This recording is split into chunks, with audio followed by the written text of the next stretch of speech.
नमस्कार साथियों, स्वागत है आप सबका हमारे चैनल पर। एमका प्रोजेक्ट से रिलेटेड एक बहुत ही बड़ी खबर निकल कर आई है। हम सब जानते हैं कि भारत का सबसे बड़ा और सबसे एम्बिशियस प्रोजेक्ट होगा एमका, और दुनिया में कुछ ही ऐसे देश हैं जो पांचवी पीढ़ी के लड़ाकू विमान जैसे प्रोजेक्ट्स के ऊपर काम कर रहे हैं, और उनमें से एक देश अमेरिका ही ऐसा है जिसके पास पांचवी पीढ़ी का लड़ाकू विमान इस वक्त सक्रिय है। इसी के चलते यहाँ पर भारत के एमका के ऊपर एक बहुत ही बड़ी बात निकल कर आई है। साथियों, हम सब जानते हैं कि किसी भी देश को अगर पांचवी पीढ़ी का लड़ाकू विमान बनाना है तो वो कोई आसान काम नहीं है और कोई सस्ता काम नहीं है।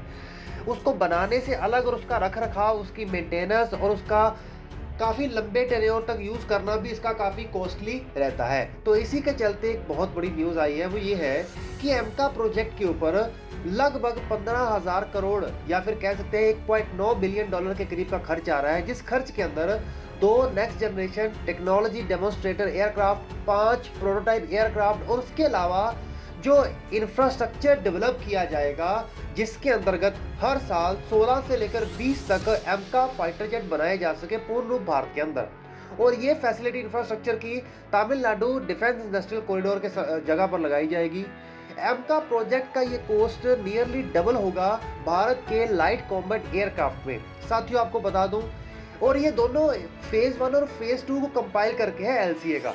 तो उसके बाद ये बात की जा रही है कि इंडियन एयरफोर्स की कमिटमेंट उसकी प्रोडक्शन को लेकर सेम है। वो चाहते हैं कि 40 एमका मार्क 1 मिले उन्हें और 80 एमका मार्क 2 मिले, जिसके चलते जब वो 80 एमका मार्क 2 लेने जाएंगे तो उसकी पर यूनिट जो कॉस्ट है 550 से 600 करोड़ एडिशनल हो जाएगी लेटर स्टेज से। और आपको बता दें कि इसके अंतर्गत जो इंजन लगना है उसके ऊपर भी एक अलग कॉस्ट आएगी, जो कि 12 से 14 हजार करोड़ के करीब बताई जा रही है। साथियों, आप सबको ये बात पता होनी चाहिए कि एमका प्रोजेक्ट भारत का आज तक का सबसे बड़ा प्रोजेक्ट होगा, और आने वाले अगले 20 साल तक अगर भारत किसी सबसे बड़े प्रोजेक्ट के ऊपर काम करेगा तो वो एमका ही होने वाला है। और एमका की यहाँ तक कि अब तो सरकार का ये भी प्लान है कि पांचवी पीढ़ी के जो एमका होंगे उनको प्रोक्यूर करने की जो स्पीड है उसको भी बढ़ाई जाए। मतलब ये कह सकते हैं कि उसका प्रोडक्शन रेट बढ़ाया जाए। जहां पर 15 से 20 एमका बनाए जाने हर साल, उसके प्रोडक्शन रेट बढ़ा दिया जाए ताकि ज्यादा संख्या में एमका जेट बनाए जा सके। साथियों, 2040 तक भारत के बहुत बड़ी फ्लीट, कम से कम 100 सुखोई 30 MKI भारत के रिटायर हो जाएंगे। ठीक है, उसके चलते भारत को चाहिए अपनी 42 स्क्वाड्रन को वहां पर तैनात रखने के लिए एक बड़ी संख्या में फाइटर जेट्स को खरीदना होगा। और अगर एमका जैसे फाइटर जेट का रख रखाव करना है तो वो भी कोई आसान चीज नहीं है।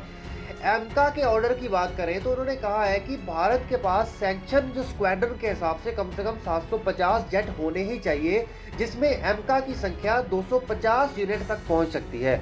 और 250 पांचवी पीढ़ी के लड़ाकू विमान भारत के अंदर दोस्तों 2040-50 समय के प्लेटफॉर्म में होना भारत को सच में ही दुनिया में एक बहुत बड़ी एज देगा।